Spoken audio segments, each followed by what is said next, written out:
7 southwest winds 10 to 15 miles per hour. 54 tonight. Sunshine mixed with clouds at times. Tomorrow, chance for storms. Daytime highs approaching 85. Get weather anytime by calling 824-6101 or online at TaylorvilleDailyNews.com. Right now, it's 58 degrees. WTIM.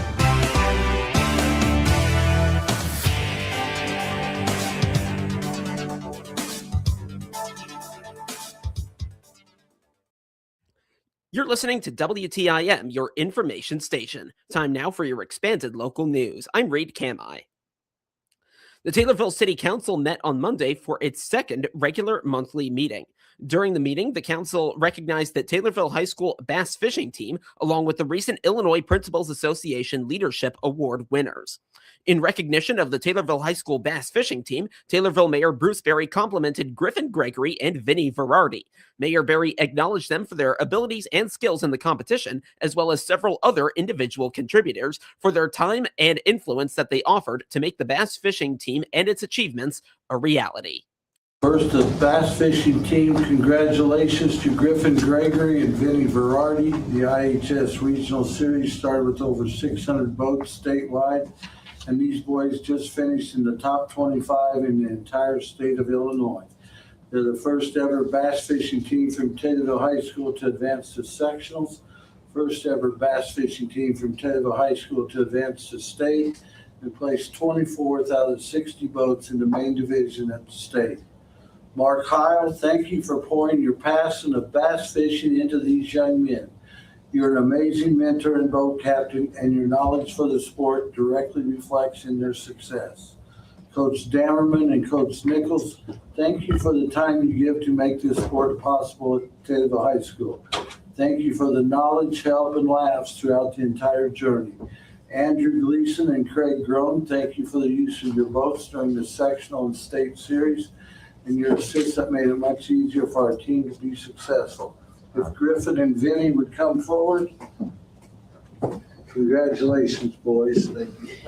And now, therefore, I, Bruce Berry, Mayor of the City of Taylorville, do hereby proclaim June 16th, tomorrow, you get a whole day, 2026 as THS Bass Fishing Team Day.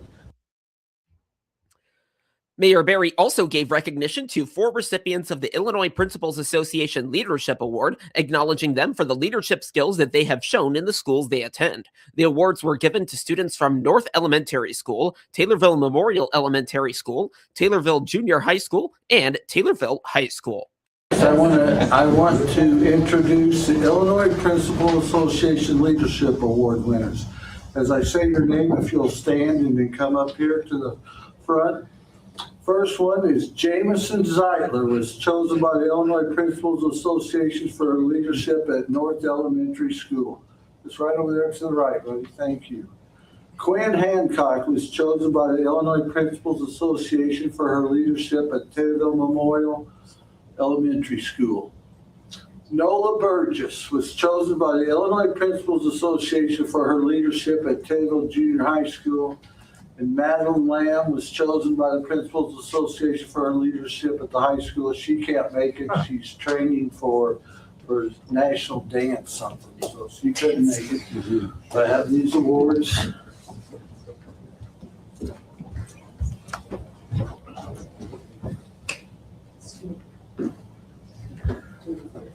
They all say basically the same thing, except your names are different, so I'll read yours.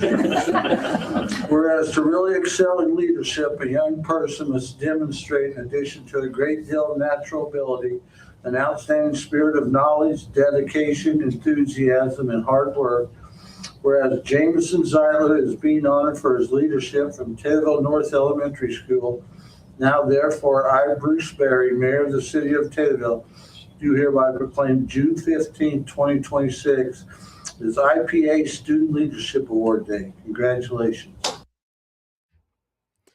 Under ordinance, the council discussed a motion amending paragraph A of section 983 of the Taylorville City Code.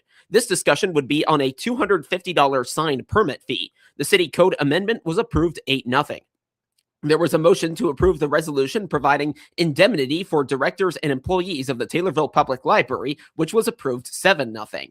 There was an approval to direct the Taylorville City Clerk's office to prepare the appropriations ordinance for the 2026-27 fiscal year and be available for public view in the City Clerk's office no later than July 17th. This motion was approved 7-0. The council approved a motion to approve Fire Chief Matt Aderman to purchase tires for Engine 2 and Squad 1 from Neal Tires at a cost of $5,433.85. The council also approved the purchase of ammunition from Keesler's Police Supply at a cost of $5,440.40 and the tactical training of 2 police officers at a cost of $1,600. Both items were approved 7-0. At the end of the meeting, the council received updates from Taylorville City Attorney Rocky Romano and Taylorville Mayor Bruce Berry. The Christian County Board is set to meet at 6 tonight for their monthly board meeting in a special location, the Taylorville High School cafeteria, due to the topic of data centers in the county. During the first part of the meeting, the county will hear from the public on agenda items, appointments, a presentation of a plaque to Cliff Fry, a per-pause donation presentation to Animal Control, a review for a courthouse grounds application for the 4th of July parade and mayor cookout at Taylorville Main Street, and a reading of communications. There will also be a presentation from Ken Lober with Eagle Rock Partners to answer questions from county board members and elected officials concerning a potential data center build in the county. Under Highway, Building, and Grounds, the county will discuss a potential data center site visit. There will be a discussion on engineering design services for the Bear Creek Township Bridge Replacement Project, along with courthouse updates. Under Executive, the jail administrator is looking for an additional custodian and for a move from a part-time employee to a full-time employee. There will be an EMA update, a VFW update, and a CEFS update concerning public transportation, particularly with Shelby County and Effingham County. Under Audit and Finance, the county will look at referrals from other committees, a public defender part-time budget increase, a Veterans Assistance Commission budget, and potential approval of a data center site visit. Under New Business, the county will discuss the data center site visit and hear from the public. Stay tuned to Taylorville Daily News for all the latest on the county board meeting following the event. The Christian County Hazard Mitigation and Planning Committee is set to meet at the Taylorville Fire Station Training Room located at 202 North Main Street in Taylorville. The meeting is scheduled to start at 2 to discuss with multiple area jurisdictions the results and outcomes of a recent vulnerability analysis. Multiple entities were asked at the last meeting to put together details to analyze vulnerability. The committee also asked the jurisdiction's representatives to fill out some worksheets that go over the risk priorities and community lifelines. These committee meetings and the results of these different analyses and worksheets are required to happen in order for the county to receive grant money from the state in the event of a widespread emergency. Those grants could help with cleanup efforts after severe weather or natural disasters, or even provide assistance for a jurisdiction to acquire better equipment and safety measures to keep the community safe. The committee asks that those in attendance bring their draft mitigation project forms, as well as any other completed forms from the first 2 meetings. The committee also said that for any of the jurisdictions that wish to participate that missed the first 2 meetings, that attendance at today's meeting is crucial. Find out more after the meeting by visiting TaylorvilleDailyNews.com. Illinois drivers appear to finally be getting some relief at the pump. According to Gas Buddy, the average price for a gallon of regular gasoline in Illinois has dropped 20.5 cents over the past week to $4.31 per gallon. That's nearly 77 cents lower than a month ago, but still about 90 cents higher than this time last year. Gas Buddy reports prices across the state ranged from a low of $3.67 per gallon to a high of $5.99 per gallon on Sunday. Among nearby metro areas, Champaign saw the largest weekly decline, falling 22 cents to $4.23 per gallon. Peoria prices dropped nearly 20 cents to $4.38, while the St. Louis area average fell almost 8 cents to $3.97 per gallon. Nationally, the average price of gasoline fell 9.3 cents during the past week to $3.99 per gallon, marking the first time since mid-April that the national average has dipped below the $4 mark. The national average diesel price also declined, falling nearly 12 cents to $5.18 per gallon.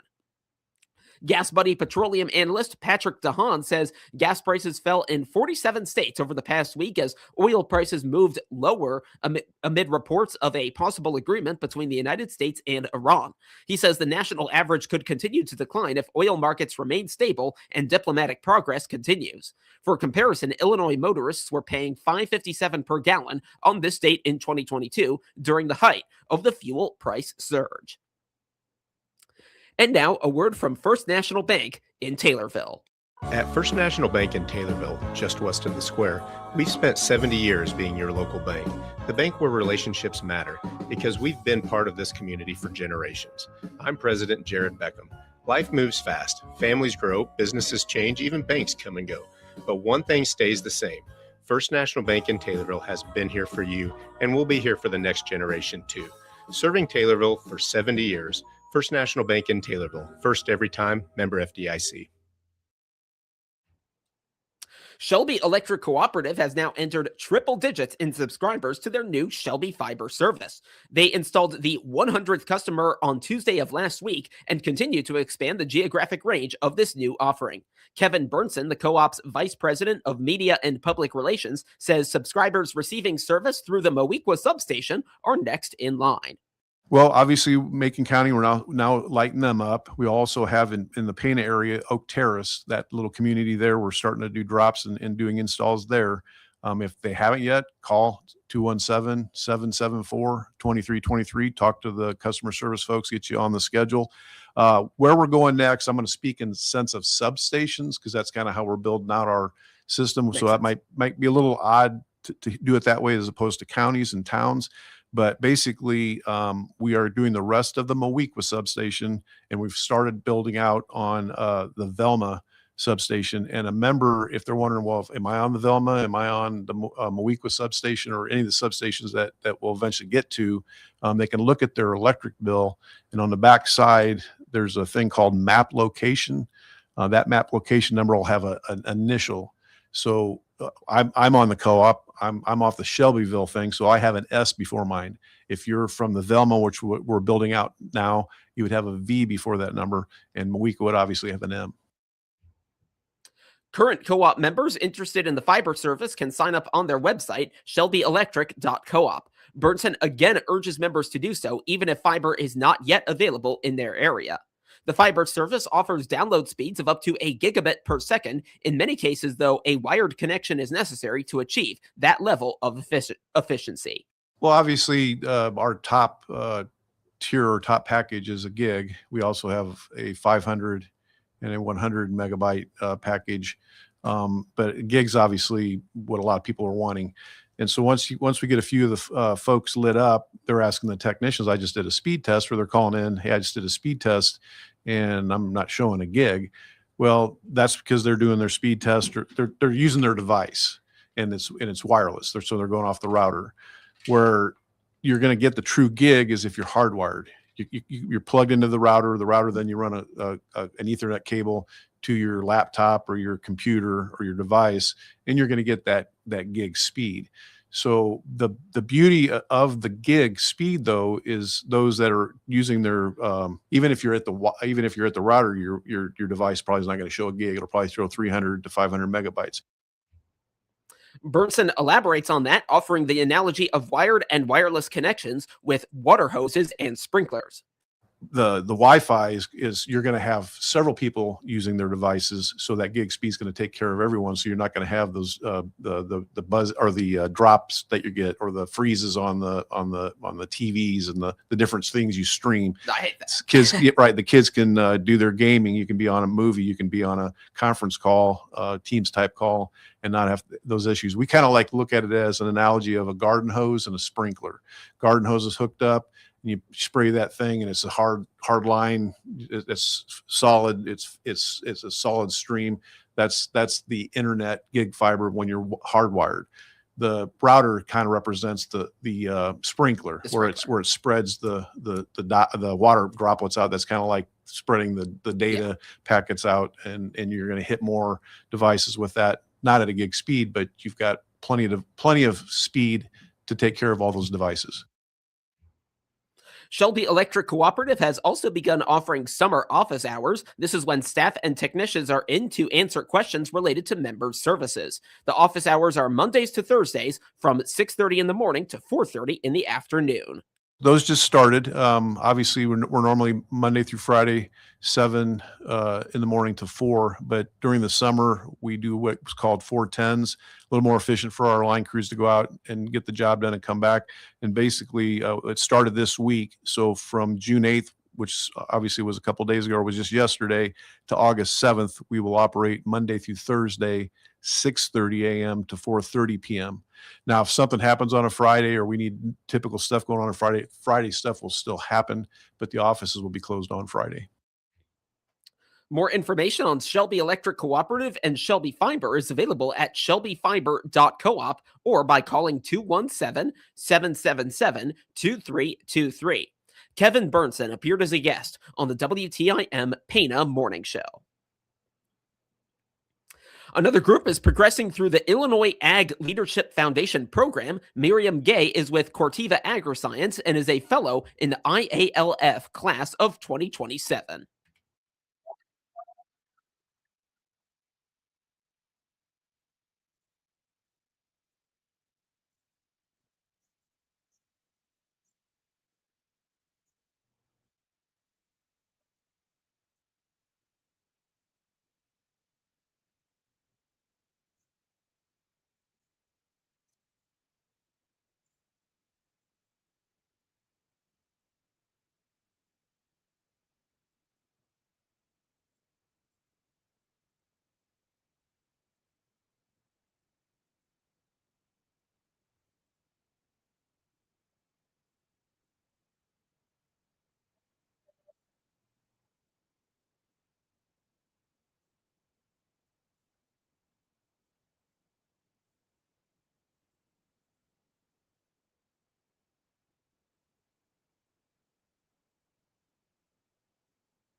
The class of 2027 started the program last August and will finish next March with an international trip to Vietnam and Singapore. The Illinois Ag Leadership Foundation was created in the 1980s. Are you working and playing in the summer sun for an extended period of time? Well, here are some skincare and melanoma awareness reminders from Dr. Robert McWilliams with the OSF Healthcare Cancer Institute.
Dr. McWilliams recommends sunscreen with an SPF or sun protection factor of 50. It should be applied every couple of hours if you spend extended periods of time in the sun.